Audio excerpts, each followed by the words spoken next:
This is Chris Scott from Whistle Stop Café. I don't know why he's talking. We're going to find out. Just some insignificant guy standing up for what he believes in. So I have a couple questions for you. How many people here are from Ottawa? Yeah! Okay. How many people are here for answers? That's a good... Jerry cans? I thought Jerry cans were illegal. Jerry cans, you gotta bring in the Jerry cans. Okay. Yeah, there's something about jerry cans and someone else is going to announce it. Anyway, the reason why I asked if you're here for answers is because something I've heard from a lot of people is that they still don't know what to do. Like, we come to these rallies, we talk to people, we hear speakers, and at the end of the day, people leave here and they go home and they're like, well, what do I do now? Do I plan to go to another rally? Do I send an email to an MLA? What do I do? So that's what I'm going to offer you today is an answer to this problem. So this group of people here, we all are fairly like-minded in our idea that as a unified Canada, we should be free to make our own choices over our own bodies, correct?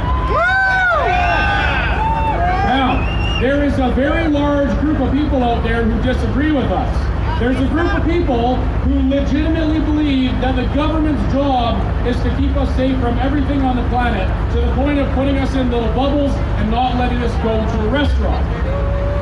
I disagree. I believe that the government's job is to give us the tools, the resources, and the education that we need to make our own decisions. Yeah.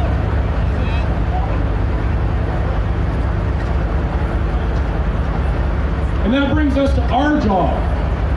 Our job as people who know the truth regarding the mandates and what the government should be doing and that sort of thing, our job is to bring that message to those who disagree with us.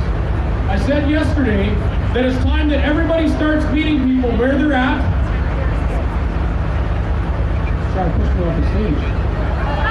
We got to meet people where they're at and start spreading this message. And it's not a message of, oh, don't get a vax, it's dangerous, or how dare you do this, or don't do this.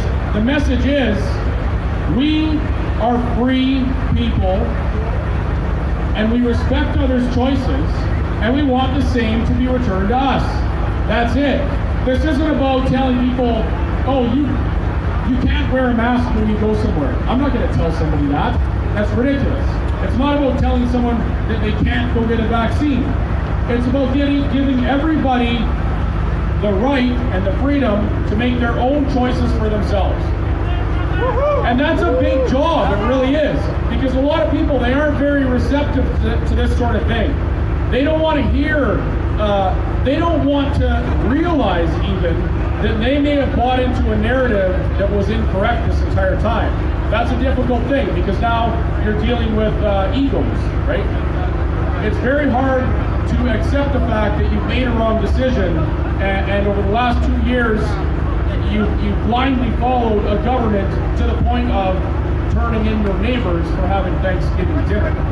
That person. Maybe there's a little bit more common ground that you can build on. Because as people hear this message, and as they see people living as free Canadians in unity, breaking down this narrative that we're all a bunch of violent white supremacists, then they become open to an instant thing. It's not an overnight thing. It's not some magic phrase that you're going to say that makes everything better. It's building on a foundation, a solid foundation of hope, love, freedom, the things we're all here for, and moving on from there. So when you go home today, or when you continue to wander the streets shaking hands and smiling at people, I don't care what you do, remember that.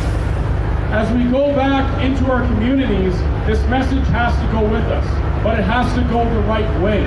And once we start to do that, once we start to spread this message out of our bubble here, because we're in a bit of a bubble, we start to inject hope and the idea of freedom, the idea of what Canada is supposed to be. We bring that back to our communities, and slowly things will change. So, I'm already losing my voice again. But in closing, I just want to say thank you to every one of you that have been coming out to this thing, or the ones that have just joined. I see a lot of new faces out here. I see some people in this crowd that were actually adversarial a few days ago. And now they're here and they're listening. And they're trying to understand what's happening here. So thank you.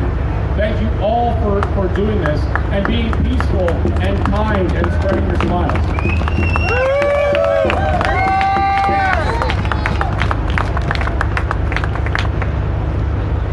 Okay, so I'm going to give up the microphone to this lovely lady here, and she has an announcement for you. But please, if you don't remember anything else from today or from what I said, just remember that every one of you is a freedom ambassador, and you have jobs to do. And your job right now is likely the most important job in Canada.